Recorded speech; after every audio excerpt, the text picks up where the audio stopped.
Hello everyone and welcome back to another video. Today we're going to be looking at 3 problems I selected from Kalda Kinematics that are all a bit similar. Basically they all have to do with switching reference frames, and I think they're pretty fun because they turn out to be pretty satisfying when you're not bashing the equations out as you would do if you didn't switch the reference frames. So let's start off with number 2. Two planes fly at the same height with speed v1 equals 800 kilometers per hour and v sub 2 is equal to 600 kilometers per hour respectively. The planes approach each other at a certain moment of time. The plane trajectories are perpendicular to each other and both planes are at the distance a equals 20 kilometers from the intersection point of their trajectories. Find the minimum velocity between the planes during their flight, assuming their velocity will remain constant. So we could set up equations for the coordinates of these and then obviously take the magnitude of the difference between them and then minimize that by taking the derivative. But what we can do here is we switch reference frames and we take the reference frame of this plane. So now it's not going to be moving at 600 kilometers per hour. Instead it's going to be still, and this plane is going to be having a velocity that is in this direction, with vertical component 600 and horizontal component 800. And well, what this sums up to doesn't really matter, but now we know in this reference frame the plane will just travel like that. So it's really easy to see when the minimum distance between the planes will be, right? Or what it will be. It's just going to be this perpendicular distance here, right? And we can finish this problem off by maybe like setting equations and stuff, but we can just use similar triangles. And the triangles that are similar here are this one and this one. And so, well, first let's find this this length here, because that's going to allow us to finish. And we know this distance here is 20 kilometers, and the ratio between this and this is 3 to 4, right? So dividing this by 4, that gives us 5 times 3 so this is 15 kilometers, and this is 5 kilometers, and this is a 20, 15, this is a 3, 4, 25 kilometers. So to find this distance here, we know these two are the corresponding sides, so it's going to be 1/5 the distance here because these two are the corresponding sides. So this distance is 4 kilometers. And that's going to be the minimum distance between the planes. I guess I didn't use any space here. But now we'll look at a little bit more difficult problem that also just involves switching reference frames. So this is pair 3, the very next problem. So okay. One of two rings with radius r is at rest, and the other moves at velocity v towards the other one. Find how the velocity at the upper point of intersection depends on a, the distance between the two rings center. So this might seem a bit weird, right? Like, might seem a bit difficult. Like, you know, the velocity is going to be somewhat this way, but like it's pretty difficult to know the magnitude here. So what we do is we switch reference frames again, and we make this speed v over 2, and we make this speed v over 2. Basically we take the frame moving at v over 2 here. And what's going to be the motion of this dot here? Well, obviously by symmetry it's just going to go straight up, right? Because when they're coming together, if you imagine it, there's no way it can have any side-to-side velocity, or that would break the symmetry of the situation here. So now we know that in the frame moving at v over 2, v over 2 right, then this point has no velocity. So the actual final velocity is just going to be adding the 0 plus the amount we switched by, v over 2. So the horizontal velocity is v over 2. So now we just need to find the total magnitude. And now let's consider the sphere, the circle here. And the point is going to be somewhere here. The other circle doesn't really matter at this point now. And now we know the horizontal component of this velocity. It's v over 2. We just need to find the total magnitude. So we can do this by noting that the direction of the velocity component is exactly tangent to this point here, because when you're moving this sphere into it, this ring into the second ring, this ring is stationary, right?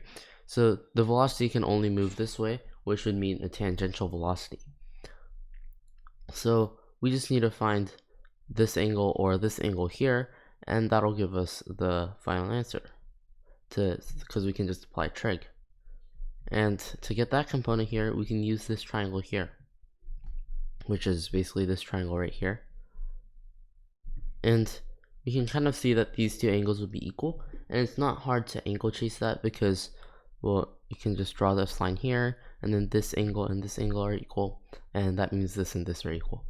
But so now we just need to find the sine of this angle, so we can divide v over 2 by it to get this component here. So let's call this theta. So sine theta is equal to, now using this diagram here, it's a over 2 r, and now we just need this length here, which is so it's going to be root r squared minus a over 2 squared divided by r. So that's the sine, and we know this length here, so we can just divide v over 2. So the final velocity v is equal to v over 2 divided by sine theta is equal to vr over 2 root r squared minus a over 2 squared. And yeah, that's their final answer, and we'll move on to the next problem.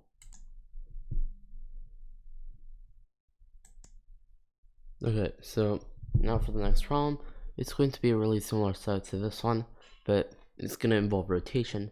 And one fact about rotation is basically the angular velocity addition just works almost exactly the same as regular velocity addition, so we can apply all the same tricks that we used here. And I just want to actually comment a little bit on this problem. Like, if you just looked at the problem, it's very difficult, and once you switch frames, the horizontal velocity suddenly becomes obvious and allows you to get this final answer here. Okay, so let's move on to the next one. It's problem 52. Okay, consider two rings with radius r as depicted in the figure. The blue ring is at rest, and the yellow ring rotates around the point O with angular speed omega on the point which is the intersection point of the two rings with the constant angular speed omega. Find the minimal and maximal speeds v sub min and v max of the other intersection point of the two rings. So we're going to switch frames again, but this time we're going to choose a frame that's omega over 2 clockwise. That's rotating at omega over 2 clockwise. So then let's look at the two rings here, and this point here is stationary. Sorry, I'll just draw a thick dot there. This point is stationary, and now both of these are rotating inward, omega over 2 and omega over 2.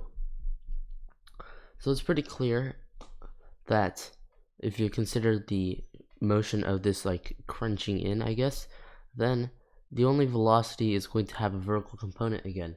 The velocity is going to have a vertical component, and there's going to be no angular component, I guess, of this point here. So if we switch back to the regular frame, we switch back to this one rotating at omega, then this point here is rotating at omega over 2. And that's because it was 0 here, so we have to add back the omega over 2, and that gives us the angular velocity of omega over 2. And that basically gives us almost everything we need to finish the problem as before, because this omega over 2 gives us the horizontal component, and once we have the horizontal component, we can finish, since we know the direction is going to be tangent again, as explained previously. So let me draw just the left side circle, and consider the point here. And we'll let this distance be d for now, since we need a variable to characterize the velocity here.